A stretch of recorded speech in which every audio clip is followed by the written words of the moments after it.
20वां बाब, मसीह का इख्तियार। और उन दिनों में जब वो हैकल में लोगों को तालीम और खुशखबरी देता था, एक रोज़ यूं हुआ कि सरदार काहिन और फ़कीह बुजुर्गों के साथ उसके पास आ खड़े हुए और उससे मुखातिब होकर कहने लगे, हमें बता तू किस इख्तियार से ये करता है, या कौन है जिसने तुझे ये इख्तियार दिया है। उसने जवाब में उनसे कहा, मैं भी तुमसे एक बात पूछता हूँ, मुझे बताओ, क्या यूहन्ना का बपतिस्मा आसमान की तरफ से था या आदमियों की तरफ से। वो अपने में गौर व खौज करने लगे कि हम क्या कहें। अगर कहेंगे कि आसमान से, तो वो कहेगा कि फिर तुमने क्यों उसका यकीन न किया, और अगर हम कहें कि आदमियों से, तो सब लोग हमें संसार करेंगे, क्योंकि उन्हें यकीन है कि यूहन्ना नबी था।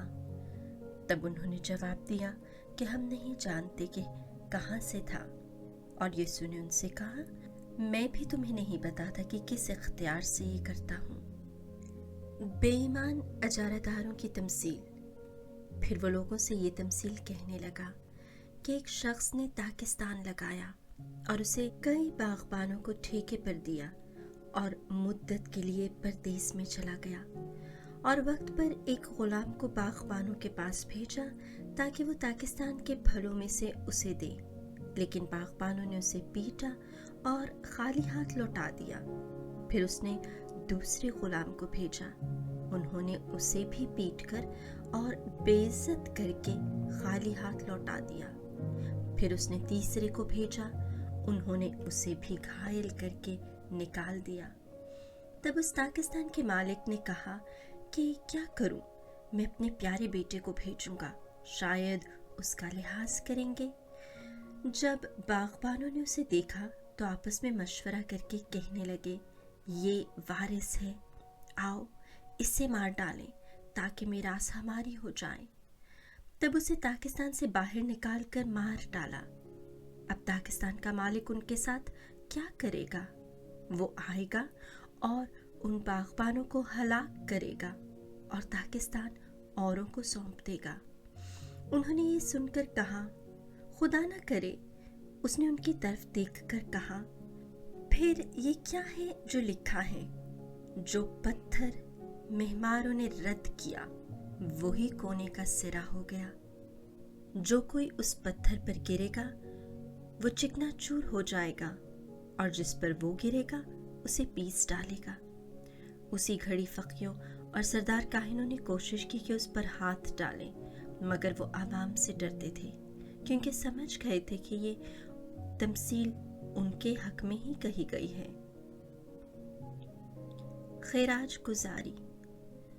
और वो उसकी ताक में लगे, और उन्होंने कई जासूसों को भेजा ताकि उसकी कोई बात पकड़ें और उसे हाकिम के इख्तियार आला के हवाला करें।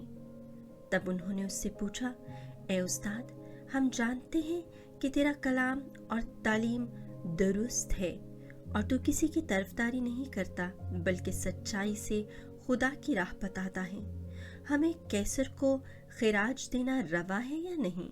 मगर उसने उनकी मक्कारी जानते हुए उनसे कहा, एक दिनार मुझे दिखाओ, उस पर किसकी सूरत और तहरीर है? उन्होंने कहा, कैसर की। तब उसने उनसे कहा, बस जो कैसर का है वो कैसर को, और जो खुदा का है खुदा को अदा करो। और वो लोगों के सामने उसकी कोई बात ना पकड़ सके और उसके जवाब से ताज्जुब करके चुप हो रहे। क़यामत का सवाल। तब उन सदूकियों में से जो क़यामत के मुनकिर हैं, बाज ने पास आकर उससे सवाल करके कहा, ए उस्ताद, मूसा ने हमारे लिए लिखा है कि अगर किसी का बेआहा हुआ भाई बेऔलाद मर जाए तो उसका भाई उसकी बीवी को बेआह में ले और अपने भाई के लिए नस्ल पैदा करे। बस 7 भाई थे। पहले ने बीवी की और बेऔलाद मर गया, फिर दूसरे ने और तीसरे ने भी उसे लिया, और इसी तरह उन 7 ने, और सब बेऔलाद मर गए। आखिर को वो औरत भी मर गई। बस क़यामत में उनमें से वो किसकी बीवी होगी, क्योंकि वो सातों की बीवी रह चुकी थी। यीशु ने उनसे कहा, इस आलम के फर्जंद ब्याह करते और ब्याहे जाते हैं, लेकिन जो लोग इस लायक ठहरेंगे कि उस आलम और मुर्दों में से जी उठने के शरीक हों, वो ना ब्याह करेंगे और ना ब्याहे जाएंगे, क्योंकि वो फिर मरने के नहीं, इसलिए वो फरिश्तों के मानंद होंगे और क़यामत के फर्जंद होकर खुदा के भी फर्जंद होंगे।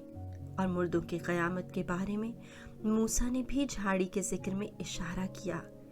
चुनांचे वो खुदावंद को इब्राहिम का खुदा और इसहाक का खुदा और याकूब का खुदा कहता है, मगर खुदा मुर्दों का नहीं बल्कि जिंदों का खुदा है, क्योंकि उसके नज़दीक सब जिंदा हैं।